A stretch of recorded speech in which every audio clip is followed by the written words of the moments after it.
돈의 물리학을 의미하는 금융공학에서는 블랙스완보다 더 극단적이고 영향력이 큰 사건을 지칭하는 표현이 있습니다. 바로 드래곤킹이라는 개념입니다. 매우 드물게 발생하지만 발생 시 시스템 전체에 막대한 영향을 미치는 사건을 의미하는 표현으로 블랙스완보다 상위의 개념이죠. 다만 극단적인 사건이 무작위로 발생하는 게 아니라 예측 가능하고 통제될 수 있다고 주장한다는 점에서 완전히 예측 불가능한 블랙스완과는 대조적인 개념으로 이해되고 있습니다. 물론 드래곤킹이라는 개념은 오늘 다룰 내용은 아닙니다. 드래곤킹은 시스템이 급격한 변화를 겪는 특정 임계점을 파악하고 관련 변화의 증폭 효과 과정 등을 분석하는 통계 물리학에 가까운 개념이죠. 그럼에도 문두에서 관련 용어를 소개한 것은 미국 투자자 사이에서 드래곤킹 반열에 올랐다며 예찬 논의줄을 잇는 기술이 있기 때문입니다. 투자자들의 낙관론 정도로 치자면 회의론과 경계론이 공존하는 인공지능보다도 훨씬 큰 듯합니다. 그 기술은 비만약으로 유명한 GLP-1 수용체 작용제입니다. GLP-1 수용체 작용제는 체내의 GLP-1 호르몬의 작용을 모방한 약물입니다. 원래 인체에서 음식물, 그러니까 탄수화물과 지방이 소장에 도달하면 소장의 L세포라는 것이 자극을 받아 GLP-1을 분비합니다. 그러면 GLP-1은 혈류를 통해 전신으로 뻗어가고 췌장과 위, 뇌 시상하부에 있는 GLP-1 전용 수용체와 결합합니다. 수용체와의 결합을 작용한다고도 합니다. 결합의 결과로 췌장에서는 식사 후 혈당 상승을 조절하는 인슐린 분비를, 위에서는 소화 시간을 연장시켜 포만감을 유지하는 역할을, 뇌에서는 시상하부에 작용해 식욕을 억제하죠. GLP-1 수용체 작용제는 외부에서 투여되면 나의 췌장과 위, 뇌에 있는 수용체와 바로 결합해 인슐린 분비나 포만감 유지, 식욕 억제 효과를 냅니다. 투여되는 약물은 소장의 L세포에서 분비된 천연 GLP-1이 아니라 구조적으로 유사하게 만들어진 약물입니다. 인공적으로 만들어진 약물이지만 천연 GLP-1처럼 췌장과 위, 뇌 등에 있는 GLP-1 수용체에 작용한다고 해 이를 GLP-1 수용체 작용제라고 하는 겁니다.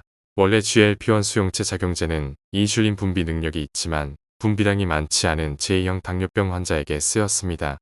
그러다가 2형 당뇨병 치료 환자 사이에서 체중 감소가 관찰돼 체중 감량용으로 개발된 것입니다.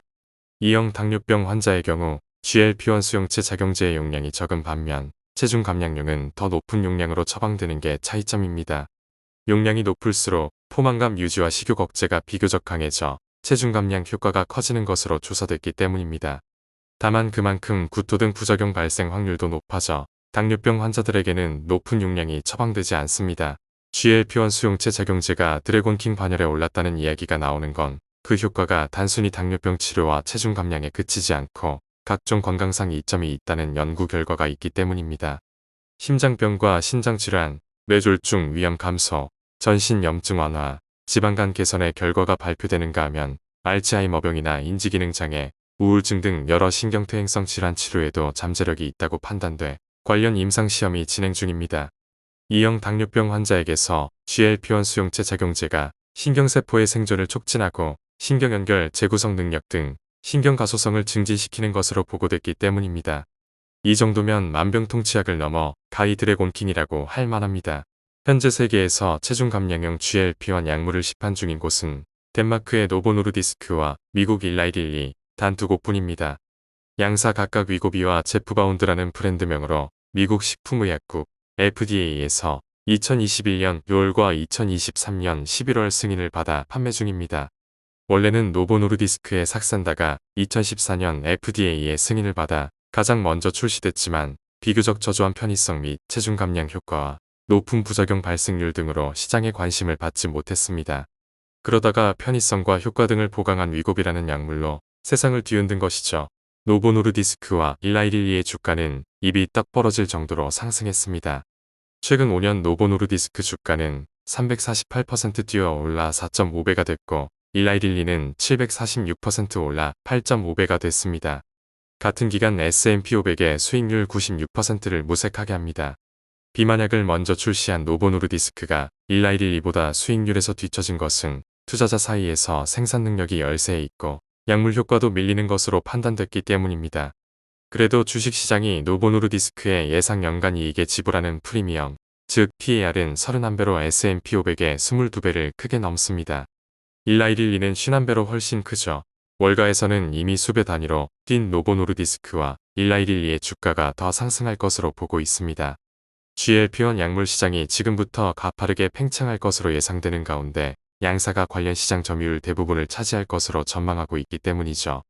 모닝스타에 따르면 GLP-1 약물 시장은 2023년 500억 달러에서 2031년 2천억 달러로 4배가 될 것으로 추정되는데 노보 노르디스크와 일라이릴리가 2031년에도 70%의 점유율을 차지할 것으로 예상되는 등 상당한 입지가 전망되고 있습니다. 미래에도 상당한 입지가 전망되다 보니 회사의 매출액도 급팽창하는 시장 크기에 비례해 급성장이 기대되고 있습니다. 블룸버그 통신이 집계한 애널리스트 컨센서스에 따르면 2031년 일라이릴리의 연간 매출액은 2023년에 약 3배로 예상되고 있습니다. 기업가치 산출에 있어 핵심 지표가 되는 잉여현금 흐름은 두 회사 각각 모두 2031년까지 350억 달러를 초과할 것으로 전망되고 있습니다.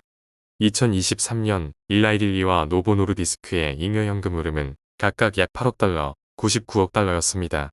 일라이릴리는 44배, 노보 노르디스크는 4배가 전망된 셈입니다.